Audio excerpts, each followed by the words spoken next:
What is up, beautiful people? It's Didntcha and welcome back to my channel, a place for those of you who are learning English, other languages, and looking for personal development tips. In today's video, I want to talk about a very controversial topic of informal contractions. And I say controversial because I recently published a video on TikTok that kind of blew up, and I received quite a lot of comments saying that using informal contractions like gonna, wanna are ghetto or improper English, which really surprised me and made me want to sort of clear the air a little bit. But hey, let me know in your comments below if you use informal contractions, and if not, why not? So what I'm gonna do today is firstly explain what they are and when we use them, and then I will talk about some of the most common informal contractions that exist in English with examples.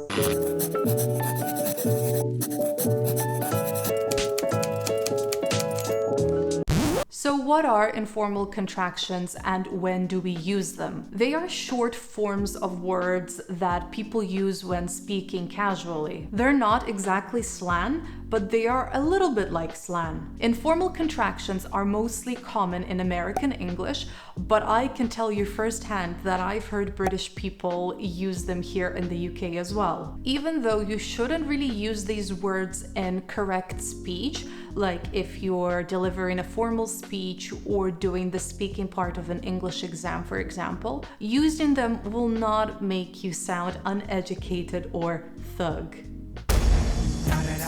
Now, you're not in any way obliged to use informal contractions if you don't want to, but there is one main reason why you should at the very least be aware of them. And that's because you will hear them a lot when you watch movies, when you talk to native speakers, and so on. So if you want to be able to understand people when they speak fast, knowing a whole bunch of informal contractions will help you do exactly that. And if you do want to use them, my biggest advice to you is to know your audience. It's definitely appropriate to use words like gonna, wanna when you're talking to your friends, to your colleagues, or when you're texting someone, and even on social media. But you might also get away with it in a more formal context, like say if you're talking to your client. You should obviously be very careful here, but if a couple of minutes into the conversation your client loosens up and uses informal contractions,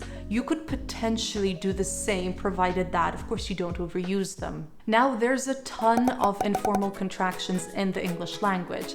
Let's start with the easy ones. Gonna and wanna are short for going to and want to. For example, instead of saying Matt is going to lend me his English book, you could say Matt is gonna lend me his English book. And the same goes for want to. You could say, do you want to go out tonight? Rather than, do you want to go out tonight? Next up are kinda and sorta. When using them in their shortened form, we use the colloquial definition of sort of and kind of, which is somewhat. In case you didn't already know, but kind of and sort of have two definitions. The standard or formal definition, which is one category of, like for example, the MacBook Pro is a kind of laptop, and then the colloquial meaning, which is, like I said, somewhat or a little bit. So, for example, if I ask you, do you like tacos? You could answer, yeah, kind of, or yeah, kinda, meaning that you quite like them, but not that much. Alotta is also a very commonly used informal contraction, and it's short for a lot of. As an example, instead of saying this Gucci bag costs a lot of money, you could say this Gucci bag costs a lot of money. Lemme is short for let me. Imagine that you're a waiter at a restaurant and you're about to get a few menus for your customers. You could say, let me get a few menus for you instead of let me get a few menus for you. Hafta. I can't really say that I personally use Hafta, but I can imagine that if you're not a completely native English speaker, this word might throw you off and confuse you. Hafta is just short for have to. For example, the sentence, do I have to go to school tomorrow? instead of do I have to go to school tomorrow. Dunno is a very, very commonly used informal contraction, and it means I don't know. So if I ask you, do you know if Maria is coming to my party tonight? You could just answer, I don't know, instead of I don't know. Dia is short for do you. So you could say something like, do you want to go to the movies tonight? Instead of, do you want to go to the movies tonight? You can even take it a step further and say, do you want to go to the movies tonight? Instead of saying you could say ja. So instead of saying, could I tell you something important? You could say, could I tell you something important? Gotta is another way of saying got to. For example, you could say, I gotta go now instead of I've got to go now. In another example, you could say, I gotta buy a new car rather than I've got to buy a new car. Note here that the words got to mean the same as have to. You're probably wondering why we don't just use have to. The simple answer is that you would use got to in speech just because it sounds smoother, and have to in written form. Gimme is a real easy one, and it's short for give me. Let's imagine that I'm out with my husband and I want to get a Starbucks coffee, but I don't have my wallet with me. I could just turn around to him and tell him, hey honey, give me your wallet please. I want to get a coffee. Now let's talk about the slightly more complicated ones like Imma. Imma is short for I am going to. And it very often confuses people because a shorter way of saying going to is gonna, but that's just the way it is. Take the sentence, I am going to get a soda from the fridge as an example.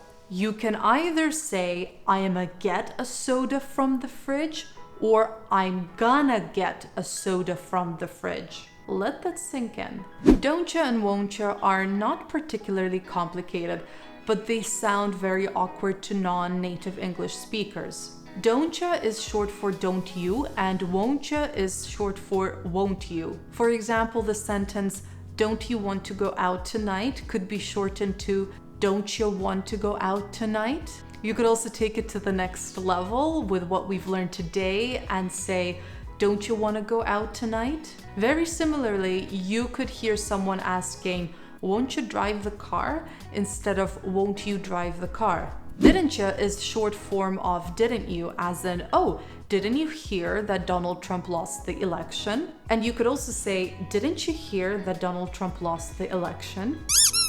Now, another way of saying tell them is tell them. So instead of saying tell them I'll be there soon, you could say tell them I'll be there soon. Shoulda, woulda, coulda are short forms of should have, would have, and could have, respectively.